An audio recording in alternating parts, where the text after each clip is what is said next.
గౌరవ మంత్రివర్యులు మాట్లాడతారు. Thank you. జస్ట్ ఇంట్రడక్షన్ వచ్చింది.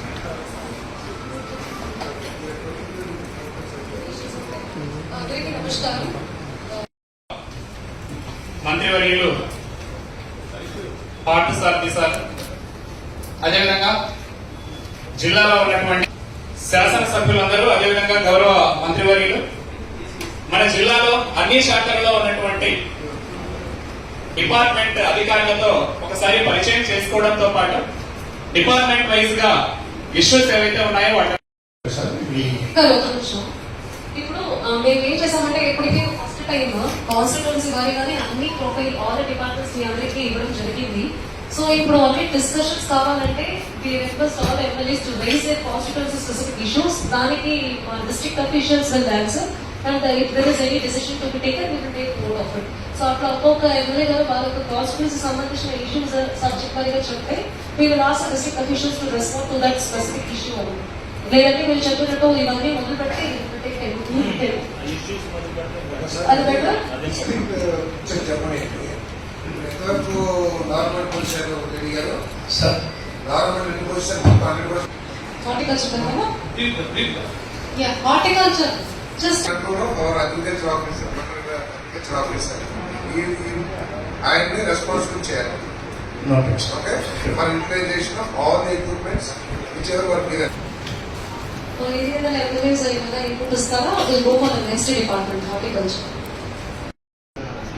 నాకు ప్రభాకర్ గారికి సో అది కరెంట్ షాప్ గురవుతుంది కాబట్టి ఆ లైన్స్ డైవర్ట్ చేయాల్సిన అవసరం ఉంది ఇమీడియట్ గా. ఓకే, చాలా ముగ్గురు చనిపోయారు ఈ మధ్య ఈ నెలలో. దయచేసి అది ఒకటి. తర్వాత హ్యాంగింగ్ వైర్స్ ఏదైతే ఉన్నాయో వాటిని ఇమీడియట్ గా మీరు ప్రాజెక్ట్ వచ్చే లోపల ఇంటర్మీడియట్ పోల్స్ వేసైనా సరే దాన్ని టైట్ చేయకపోతే మాత్రం నెక్స్ట్ ఏం జరిగినప్పుడు accident your head personally responsible దృష్టి తీసుకొస్తామని. కాన్స్టిట్యున్సీ నుంచి గుంటూరు కాన్స్టిట్యున్సీ నుంచి ఏలూరుకు వచ్చేటువంటి ప్రతి వాహనదారుని వీళ్ళు హెరాస్మెంట్ చేయడం బళ్ళకు పక్కన కేవలం తక్షణమే పబ్లిక్ ఇబ్బంది పడుకోకుండా ఉన్నటువంటి కూతురు పోర్చడానికి మనము 2 నెలలు చేద్దాం, నెలలు చేద్దాం, 3 నెలలు చేద్దాం అంటే పబ్లిక్ దృష్టిలో తీసుకునేటువంటి ప్రక్రియ దాని మీదే ఆ రికవరీ ఎంత వస్తుంది ఓఈఆర్ అనేది ఆ పర్సెంటేజ్ బట్టి రేట్ ఫిక్స్ చేస్తారు మేడం. అది మనం వేరే టెస్ట్ చేసి చేయడానికి వీలుపడేది కాదు మేడం. ఎందుకంటే ఓవరాల్ గా వచ్చినటువంటి రికవరీ శాతం మీదే ఆయిల్ రికవరీ శాతం మీద రేట్ ఫిక్స్ చేస్తాం. ఆ టెస్టింగ్ ఫుల్ టెస్టింగ్ ఏదైతే ఉందంటే ఆ ఓఈఆర్ ఏదైతే టెస్ట్ చేస్తారో దాన్ని ఎక్కడన్నా గవర్నమెంట్ ల్యాబొరేటరీస్ లో లేదా గవర్నమెంట్ ఇన్స్టిట్యూట్స్ లో చేయించండి అంటున్నాడు. ఒక రైతుల భావం ఉంది ఏంటి, ఆ కంపెనీ వాళ్ళు ఓఈఆర్ తక్కువ చేసి చూపిస్తున్న మూలంగా తక్కువ రేట్ వస్తున్న అభిప్రాయం ఉంది. చైనా ఎకరాలు ఉంది, అది ఎన్క్రోచ్మెంట్ గురైంది. అది పూర్తిగా పొజిషన్ తీసుకున్నారా లేడీ గారు? ఏంటి పొజిషన్ ఏంటి? యాక్చువల్ గా 44 ఎకరాల అర ఎకరం సార్, 44.5 ఎకర్స్ సార్. అది తమరు చెప్పిన తర్వాత ఎన్క్రోచ్మెంట్ మొత్తం తీసేసారా? తీసేసాం సార్. పొజిషన్ లో మీరు ఉన్నారా?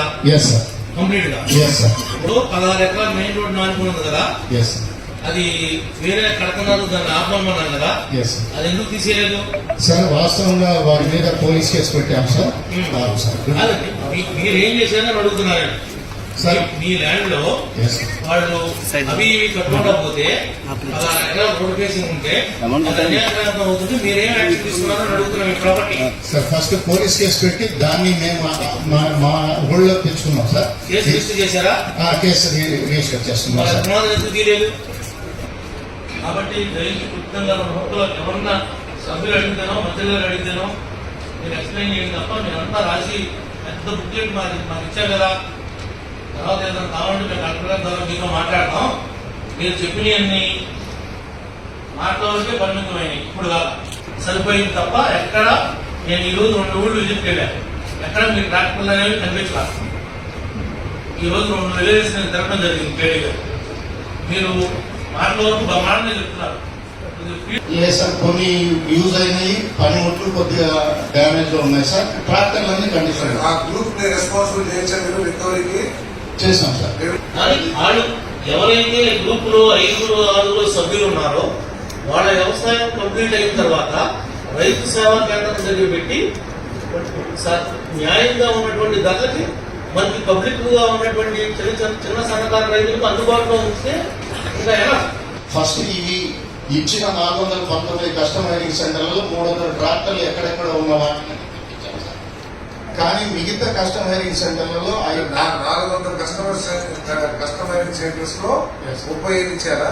30% సార్, దాదాపు 120 సార్. మిగతా 180 అవి వాళ్ళలో గ్రూప్ లీడర్ తన సొంతానికి వాడుకుంటూ అద్దెలు who is responsible for that? ఎవరు రెస్పాన్సిబుల్? ఆయన తీసుకున్నారు సార్. సార్ మంత్రి గారు, ఈ 419 ఏదైతే హెయిర్ సెంటర్స్ ఉన్నాయో వీళ్ళ దగ్గర ఆ బళ్ళు లేవు. ఆ బళ్ళు 4, 5, 6 పార్ట్నర్స్ ని ఒక గ్రూప్ గా క్రియేట్ చేసి వాళ్ళలో ఒకరిని హెడ్ గా పెట్టి ఆ వెహికల్ వాళ్ళకి ఇచ్చారు. వాళ్ళు సొంతంగా కొనుక్కున్నారు అనుకుని ఆ గ్రామస్తులందరూ ఇప్పటి వరకు భావించారు. అంటే మన నియోజకవర్గం, జిల్లా, రాష్ట్రం అంతా కూడా జరిగింది ఇదే. సేమ్ ఇక్కడ ఏం జరిగిందో రాష్ట్రం అంతా కూడా అదే జరిగింది. అయితే మొన్న ఈ 40% సబ్సిడీ మీద ఈ ట్రాక్టర్ తీసుకున్నప్పుడు హైర్ కస్టమర్ హైర్ సెంటర్ పెట్టినప్పుడు ఇది ఆర్బీకే దగ్గర పెట్టాలి కదా, వాళ్ళు ఎడలో ఎందుకు పెట్టుకున్నారు, ఎందుకు పేద మధ్యతరగతి రైతులకు ఎందుకు అద్దెకి ఇవ్వట్లేదని చెప్పి మేము డెలిగేషన్ తీసుకొస్తే ఏడీ గారిని, ఏఓని, జేడీని ఇన్వాల్వ్ చేస్తే ఎట్టకేలకు ఆ బళ్ళు కణా కష్టం మీద తీసుకుని వచ్చి నేమ్స్ రాశారు.